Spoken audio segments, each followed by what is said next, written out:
नैनीताल जिले के बिंदु खत्ता को राजस्व गांव घोषित किए जाने और इसकी तरह अन्य दर्जनों ऐसे खत्तों गोटों को वन भूमि अतिक्रमण अघोषित के नाम पर बेघर किए जाने के विरोध में पूर्व मुख्यमंत्री हरीश रावत ने विधानसभा कूच किया।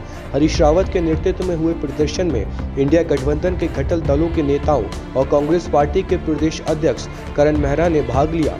इस मौके पर हरीश रावत ने कहा कि 100 साल से ज्यादा के इतिहास के साथ गोट खत्ते आदि तराई के गांव भंवर में फंसे हुए हैं। उन्होंने कहा कि इन लोगों ने बंजर भूमि को आबाद किया जो हजारों की संख्या में है। इन सब गांवों को राजस्व गांव का दर्जा दिए जाने की मांग को लेकर उन्होंने आज सरकार को जगाने के लिए विरोध जताया है।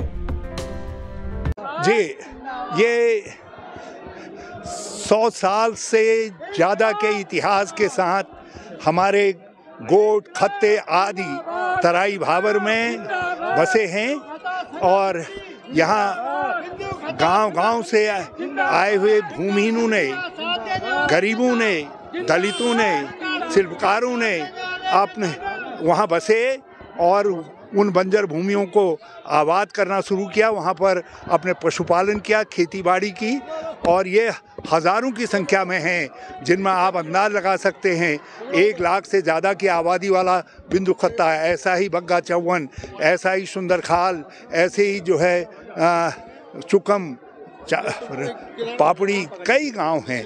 तो उन सबको राजस्व गांव का दर्जा देने की मांग को लेकर के ये लड़ाई है, ये संघर्ष है। वहीं कांग्रेस पार्टी के प्रदेश अध्यक्ष करण मेहरा ने भी सरकार से बिंदु खत्ता जैसे अन्य गांवों को भी राजस्व गांव घोषित किए जाने की मांग को लेकर सरकार पर जमकर निशाना साधा। उन्होंने कहा कि इन गांवों में रहने वाले लोगों को हक दिलाने के लिए कांग्रेस पार्टी लगातार इनकी आवाज उठाती रहेगी।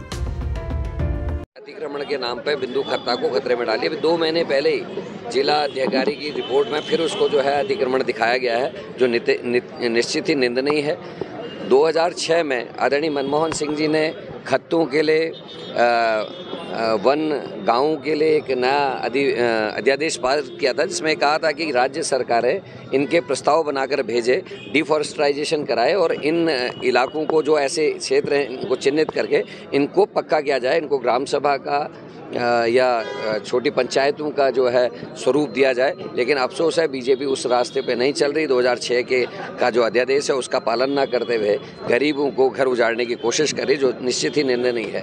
जब सरकारों ने बिंदु खत्ता जैसे इलाकों को तोड़ने की या ध्वस्त करने की कोशिश की, पंडित नारायण दत्त तिवारी, हरीश रावत जी जैसे कदावर नेता जो कांग्रेस के हैं वो लगातार इसके विरोध में खड़े रहे और ये लोगों के आशियाने बचे। लेकिन आज फिर उनको खतरा है और मैं कह रहा हूं कि सरकार को, केंद्र सरकार का 2006 का जो अध्यादेश है उसका पालन करते हुए इन खत्तों को जितने भी गांव जंगलों में बसे हैं जो वन ग्राम हैं उनको पक्का करने का काम करना चाहिए। लोगों के आशियाने नहीं छीनने चाहिए और हम लोग पूरी ताकत से बिंदु खत्ता के लोगों के साथ खड़े हैं। डाउनलोड करें देवभूमि इंसाइडर।